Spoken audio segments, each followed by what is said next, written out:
Have a nice day to everyone. So this is mechanic life. You see, if you will see this one in the car, this is Nissan Patrol.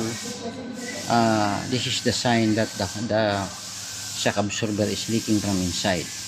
So this one needs to replace. So I will check also from the left side. You see the same issue also. There is starting to leak. And what I found also from the disc is when I apply the brake, the car is shaking at 100 km/h.